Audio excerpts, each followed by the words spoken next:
have that information to cross her with. They further, for the first time, disclosed the text messages between her and Detective Maynard that I asked her about. What's in these text messages should have been available. I could have used this on cross-examination. It's different than what she testified to. This is Giglio that was not given to us, and we moved for a mistrial. Oh, Okay, pause. he said pause. So you're calling it Giglio information because you believe it is information that is material to impeachment of one of the state's witnesses? Yes. Okay. And do you have any basis to say that the state had it before Ms. Lauper was put on the stand? Well, this was information that we requested. It was information we requested when we tried to get. Answer my questions.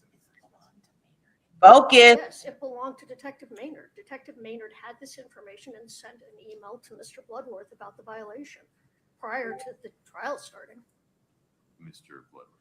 I'm not entirely sure what You like text message this defense received this morning. It was not from me. I had not heard of it until just now.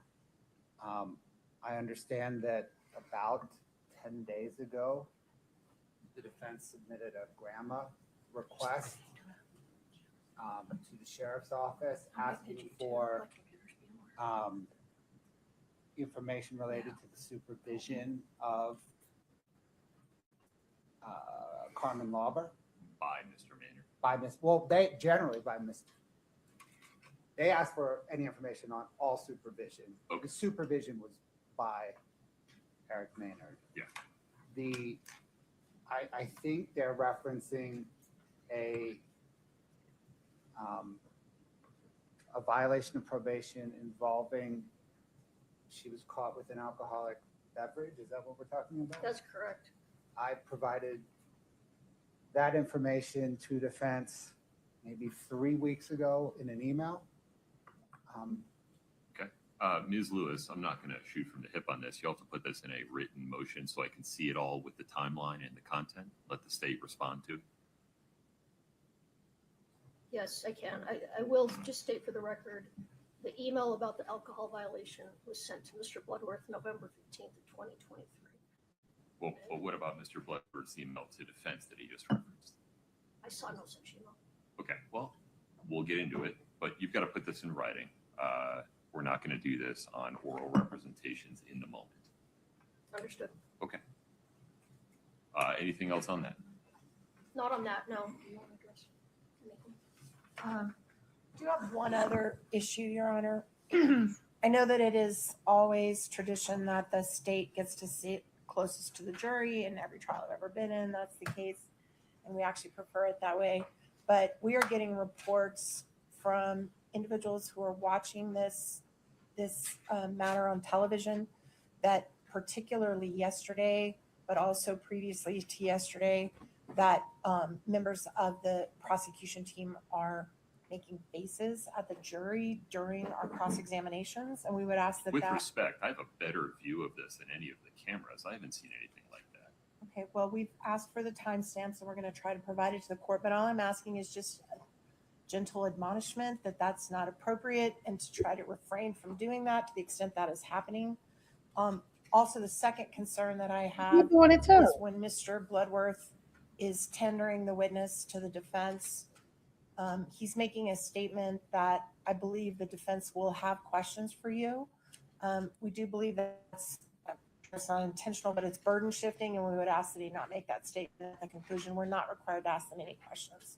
So we would just ask that that no longer be stated to the witnesses in the presence of the jury.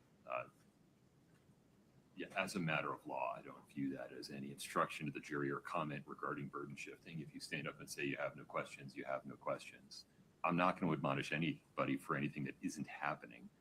The only faces I've seen are counsel at me. And so I think we're well within the proper bounds of appropriate conduct from what I can see from here. All right. Anything else? We'll submit it in a motion, Your Honor. Okay. All right. Mr. Bloodworth, anything before we invite the jury in? No, yeah. Okay. Oh, we getting petty. Yes. Okay. Mr. Burmester, the state. Oh, I'm sorry. May we invite the jury in, please?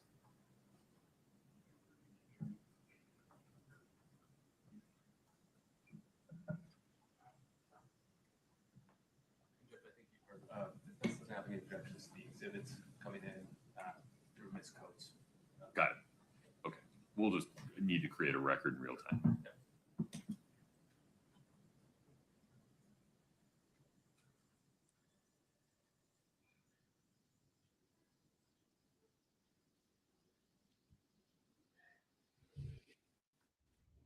Mr. Bloodworth got up like, I don't know what they talking about.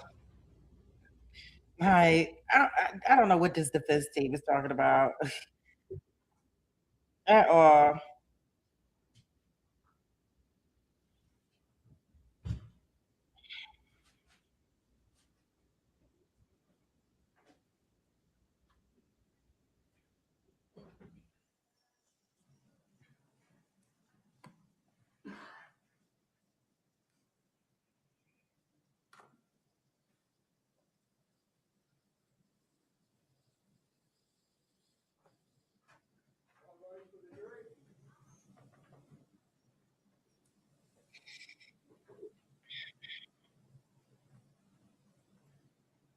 Please have a seat as you come in.